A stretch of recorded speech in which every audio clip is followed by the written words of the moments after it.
hari ubutumwa bukomeye cyane bwagejejwe kuri leta ya Repubulika Iharanira Demokarasi ya Kongo, leta zunze ubumwe za Amerika, umuryango umwe bw'Uburayi ndetse n'ibindi bihugu bikomeye byo mu burengerazuba bw'isi basabye Kinshasa kwihutisha gahunda yo gusenya burundu umutwe w'iterabwoba wa FDLR nk'uko biteganwa n'amasezerano y'i Washington. Ibi rero bibaye mu gihe Repubulika Iharanira Demokarasi ya Kongo herutse gutangaza ko igice cya FDLR cyasinye amasezerano ajyanye no gushyira intwaro hasi, gusezererwa no gushyirwa ahantu hizewe, ariko Amerika n'umuryango umwe bw'Uburayi n'ibindi bihugu bifatanyije nabyo bavuga ko gusinya amasezerano gusa bidahagije.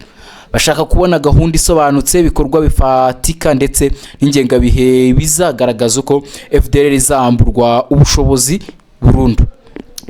Aha niho ibintu birushaho kuba bikomeye, kuko iri tsinda mpuzamahanga rivuga ko gahunda igomba gushingira kuri CONOPS, inyandiko yari yarateguwe mu biganiro bya Rwanda nyuma ikinjizwa mu bigize amasezerano y'i Washington.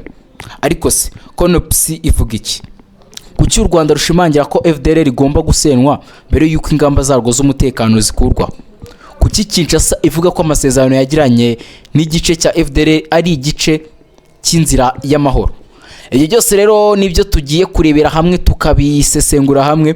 Nawe icyo uri gusabwa ni ukujya hasi ari subscribe ugakandaho, ubundi tugakomeza kubana 5 kuri 5.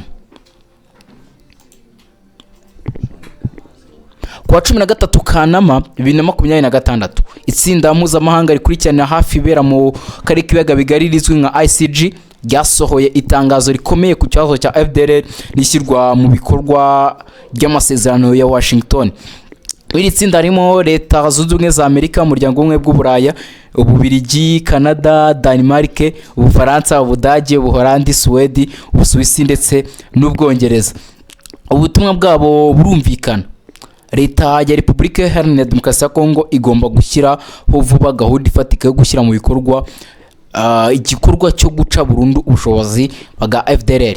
Ibihugu nibihakana ko hari intambwe Repubulika Iharanira Demokarasi ya Kongo yateye, ahubwo ikibazo bafite nuko amasezerano yonyine adahagije. Bashaka kumenya ni ryari ibikorwa bizatangira, bizakorwa gute, ninde uzabikurikirana, ni gute hazagenzurwa ko FDLR koko yasenwe, kandi abashinjwa ibyaha bikomeye bazakurikiranwa bate?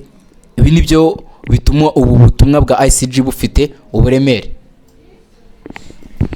Kwa 28 Nyakanga 2026 guverinoma ya Repubulika Iharanira Demokarasi ya Kongo yatangaje ko hari igice cya FDLR cyemeye gusinya amasezerano ajyanye no kwamburwa intwaro kwa barwanyi bayo, ndetse kubasezerana mu gisirikare no kubashyira ahantu hizewe. Kandi kwa Kinshasa yari intambwe ishobora gufasha mu gukemura ikibazo cy'umutekano, ariko iki kibazo nacyo cyabyaye ikindi kibazo. Ikibazo rero cyavutse ni iki: ese gusinya amasezerano bihagije kugira ngo FDLR ivanwe burundu ku ikarita y'imitwe yitwaje intwaro? ICG ivuga ko bidahagije, ko amasezerano ashobora kuba yarasinwe ariko hagakomeza kubaho abarwanyi bafite intwaro, imiyoboro ubushobozi bwo kurwana cyangwa ibikorwa bya gisirikare. Niyo mpamvu ICG isaba Repubulika Iharanira Demokarasi ya Kongo gukora gahunda irambuye. Mu yandi magambo, ntabwo bashaka gusa kumva ko FDLR yemeye kurambika intwaro, bashaka kubona uburyo ibyo bizashyirwa mu bikorwa kandi bikagenzurwa. CONOPS ni iki rero? Ko nayo tujya gutangira inkuru yacu twayumvisha. CONOPS ni inyandiko yateguwe kugira ngo isobanure uko ibikorwa byo gukemura ikibazo runaka bizakorwa mu buryo bufatika. Mu kibazo cya FDLR, CONOPS yari yaraganiriyeho mu biganiro bya Rwanda mu Kwakira 2024, nyumiza kugira umwanya mu bigize amasezerano ya Washington yashyizweho umukono kwa 27 Kamena 2025. Inyandiko igaragaza uburyo ikibazo cya FDLR kigomba gukemuka, kandi ikindi kintu cy'ingenzi, ihuza ikibazo cya FDLR n'ingamba z'umutekano u Rwanda rwashyizeho. Nivuga ko hari ihame ryo kugira intambwe zijyana. RDC igakemura ikibazo cya FDLR, u Rwanda rwo rugakora ingamba z'ubwirinzi zijyanye n'icyo kibazo. Nicyo gituma impande zombi zireba iyi gahunda mu buryo butandukanye. Ku Rwanda, FDLR n'ikibazo cy'umutekano kigomba gukemurwa mbere y'uko habaho uvanaho ingamba zarwo z'ubwirinzi. Kwani rwa RDC ikibazo cy'imitwe twaje intwaro kigomba gukemurwa mu rwego rw'amasezerano yagutse y'amahoro. Mbere kugira icyo ukora ku mutwe twaje intwaro ugomba kubanza kumenya ubushobozi bwawo, ni bande bawugize, abarwanyi barihe, ibikoresho bafite nibihe, imiyoboro yabo ikorite, nize nzira bakoresha, ni gute abaturage bashobora gufashwa kwirinda gushyigikira uwo mutwe. Ibi byose ni igice cyo gutegura ibikorwa. Gusenya FDLR rero iki nicyo gice gikomeye kurusha ibindi, ni uguca burundu ubushobozi bwa FDLR bwo gukomeza gukora nk'umutwe twaje intwaro. Ariko ntabwo bivuze gusa ibikorwa bya gisirikare, turagira ngo tubyumve neza, ntabwo bivuze gusa ibikorwa bya gisirikare, harimo no kwamburwa intwaro kw'abarwanyi, guca imiyoboro y'umutwe no gutuma udashobora kongera gukora nk'umutwe w'intambara. Muri cyiciro kandi niho CONOPS ihuza ibikorwa bya RDC n'ingamba z'ubwirinzi z'u Rwanda. Gusuzuma rero nyuma y'ibikorwa agomba kuba igenzura, ese ibyo RDC yakoze byageze ku ntego, ese FDLR koko yambuye ubushobozi, ese abarwanyi bose bagiye mu nzira yo kuva mu mutwe, ni iki gisigaye gukorwa no kugarura ituze. Iki nicyo cyiciro cyo gushyira mu bikorwa gahunda yo kwambura intwara abarwanyi bemeye kuva muri FDLR, kubafasha kuva mu bikorwa by'intambara no kubasubiza mu buzima busanzwe. Aha niho gahunda za DDR ziba ingenzi, ni ukuvuga disarmament, demobilization and reintegration. Mu Kinyarwanda ni gahunda yo kwambura intwaro, gusezera no gufasha abahoze ari abarwanyi gusubira mu buzima busanzwe. Hari ikindi kintu cy'ingenzi muri CONOPS, inyandiko yarateganyijwe igihe cy'iminsi 90 kugira ngo ibikorwa byo gusenya FDLR n'ibijyanye no gukora ingamba z'ubwirinzi z'u Rwanda bigerweho mbere yo kwinjira mu cyiciro cyo kugarura ituze. Iyi ngengabihe niyo ituma ubutumwa bwa ICG bwo kuwa 13 Kanama 2026 bushimangira cyane ko RDC igomba gushyiraho gahunda n'ingengabihe bifatika. Kuko ikibazo ubu ntabwo ari ukumenya gusa icyo gukora, ikibazo ni bizakorwa ryari kandi ni gute bizagenzurwa. U Rwanda rumaze igihe rushimangira ko FDLR kigomba gukemuka mu buryo bufatika. Kigali ivuga ko uyu mutwe ari ikibazo ku mutekano w'u Rwanda ndetse n'akarere k'ibiyaga bigari muri rusange, kandi u Rwanda rushimangira ko gushyira mu bikorwa amasezerano ya Washington bidakwiye gukorwa mu buryo bwo gutoranya ingingo.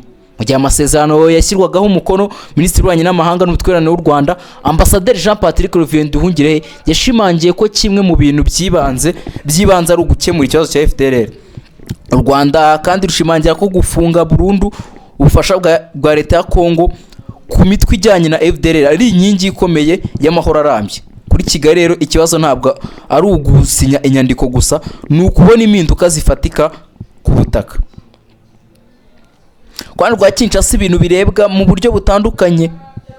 Leta ya Repubulika Iharanira Demokarasi ya Kongo yatangaje ko yatangiye gahunda yo gukemura ikibazo cy'abarwanyi ba FDLR. Amasezerano kwa 28 Nyakanga yaragamije gufasha bamwe mu bagize uwo mutwe gushyira intwaro hasi no kuva mu bikorwa bya gisirikare. Ariko u Rwanda rwateye utwatsi uburyo aya masezerano ateye, ruvuga ko ashobora kuba igice cy'ibikorwa byo gutinza ishyirwa mu bikorwa ry'amasezerano y'I Washington. Muri urwo rwego ikibazo cyaje kuba impaka za diplomasi. Kinshasa ivuga iti dufite gahunda yo gukemura ikibazo, Kigali kavuga ko gahunda igomba kuba ishingiye ku byo bemeranyijwe muri Washington na CONOPS. ICG nayo ubivuga ko nta bidahagije kujya amasezerano, hakenewe gahunda ingengabihe n'uburyo bwo kugenzura ishyirwa mu bikorwa. ICG ntabwo yasabye gusa RDC gusenya FDLR, yanasabye ko Kinshasa igaragaza neza uko abakekwaho ibyaha bikomeye bazakurikirana. Ibi ni ingenzi cyane ko gahunda yo gusubiza abarwanyi mu buzima busanzwe nishobora kuba uburyo bwo gukingira ikibaba abantu bose batitaye ku byaha bashobora kuba barakoze. Niyo mpamvu hakeneye gutandukana,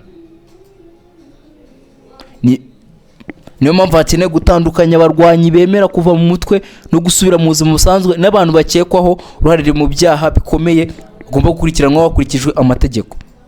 ICG kandi yasabye RDC korana na MONUSCO mu gushyira mu bikorwa gahunda ushobora gufasha mu bijyanye no kugenzura ibikorwa bya DDR n'ubundi bunararibonye bw'umuryango w'abibumbye.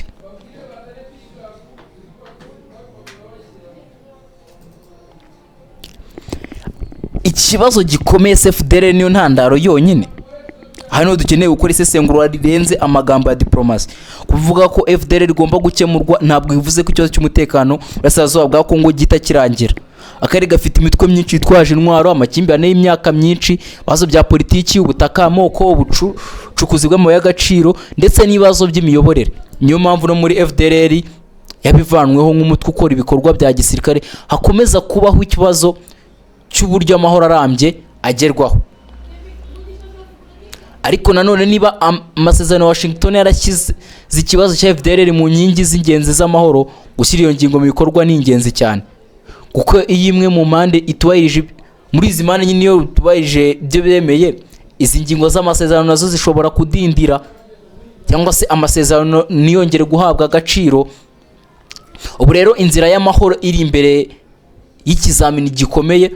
Ku ruhande rumwe hari amasezerano ya Washington, ku ruhande hari gahunda za Doha n'izindi nzira z'ubuhuza, hari kandi uruhare rw'umuryango wa Afurika yunze ubumwe kandi Amerika, EAU n'ibindi bihugu bikomeye bari kongera kugaragaza ko bashaka kubona impinduka zifatika. Byose bisobanura ko umuvuduko uri kuri Kinshasa na Kigali wiyongereye. RDC irasabwa gutanga gahunda ifatika yo gukemura ibibazo ya FDLR. U Rwanda rwo rurasabwa gukomeza kubahiriza ibyo rwemeje mu masezerano, cyane cyane ibijyanye n'ingamba zarwo z'umutekano bashyizeho.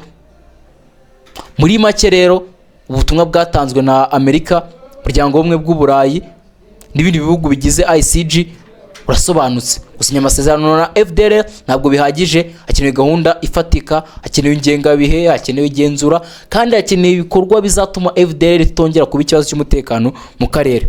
Kuri RDC iki ni ikibazo gikomeye ndetse n'ikizamini gikomeye cyo kugaragaza ko ibyo biyemeje muri Washington bishobora gushyirwa mu bikorwa. No ku Rwanda ni ikindi gihe cyo gusaba ko ibyo rwemeranyije na Kinshasa bikorwa nta guca ku ruhande. Ubwo nuko bimeze, kambashimire cyane ko mukomeje kubana natwe.